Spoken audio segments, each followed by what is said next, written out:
Assalamualaikum warahmatullahi wabarakatuh. Baik teman-teman semuanya, bertemu lagi dengan saya Farah Aulia Zahra di video journaling saya yang keempat. Nah, baik di video journaling yang keempat kali ini saya akan menjelaskan tentang menelusuri jejak layar perjalanan sinema dalam menggambarkan dunia. Nah, di mana ada pengertian dan keunggulan dari film dokumenter, di mana film dokumenter ini lahir dari kolaborasi film, faktual dan dokumentasi, berkembang pesat seiring kemajuan teknologi dan isu-isu manusia yang makin kompleks, yang menyajikan fakta dan realitas secara langsung. Berbeda dengan film fiksi atau film pendek yang bersifat interpretatif, menyampaikan pesan lebih efektif dan emosional, membantu penonton terhubung secara intelektual dan perasaan, menjadi media penting untuk pendidikan, informasi, dan pelestarian. Nah, kemudian selanjutnya ada ciri dan jenis film dokumenter. Nah, menurut Bernard dalam Wiranegara, film dokumenter adalah cara kreatif mempresentasikan realitas melalui gabungan suara dan gambar yang memiliki tokoh nyata, tujuan informatif, dan disusun berdasarkan riset mendalam agar tidak menyesatkan. Nah, jenisnya beragam, yaitu ada sejarah, geografi, perjalanan, investigasi, potret tokoh, hingga dokudrama. Selanjutnya ada film fiksi. Nah, film fiksi ini merupakan film jenis yang terkait oleh plot. Film fiksi ini menggunakan cerita yang telah dirancang dengan cerita palsu di luar kenyataan dan berkonsep pengadangan. Di dalam film fiksi ini terdapat genre film dibagi menjadi dua, yaitu kelompok yaitu genre induk primer dan genre induk sekunder. Selanjutnya ada realisme. Realisme ini adalah gaya pembuatan film yang menekankan keaslian dan kenyataan hidup.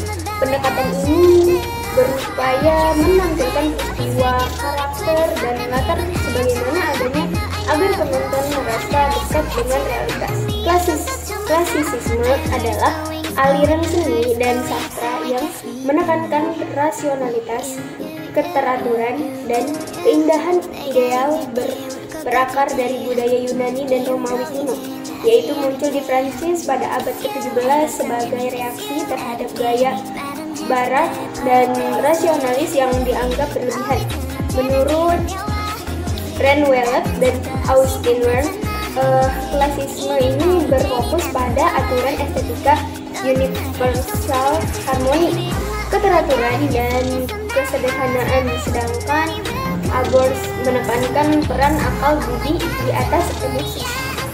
Nah, selanjutnya ada formalisme, yaitu formalisme menekankan bahwa makna film terletak pada bentuk dan teknik sinematik, yaitu bukan isi cerita, yaitu fokus utamanya pada editing, pencahayaan, komposisi visual, dan gaya penceritaan yang membentuk pengalaman estetis. Film dianggap sebagai karya seni mandiri yang menciptakan realistis artistiknya sendiri, bukan sekedar meniru kenyataan.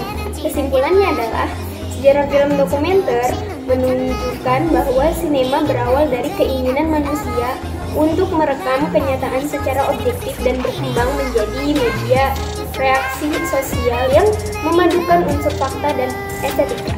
Film dokumenter kemudian hadir sebagai karya yang menampilkan realitas kehidupan dengan kejujuran dan tanggung jawab moral, berfungsi tidak hanya sebagai hiburan tetapi juga sebagai media edukasi dan penyanderaan publik. Jadi realisme dalam film muncul untuk menghadirkan kehidupan apa adanya tanpa romantisasi, dengan menunjukkan kejujuran, kesederhanaan, dan kedekatan emosional dengan realitas sosial. Nah, adapun klasisisme ini dan formalisme menegaskan dua pendekatan penting dalam sinema. Yang pertama menunjukkan keseimbangan dan keteraturan, sedangkan yang kedua menertibkan pada gaya serta ekspresi artis. Keduanya mengajarkan bahwa film bukan sekedar media visual, tetapi juga karya yang memadukan keindahan bentuk, kekuatan kesan, dan kedamaian dan kedalaman makna. Baik, cukup sekian video journaling dari saya. Terima kasih. Wassalamualaikum warahmatullahi wabarakatuh.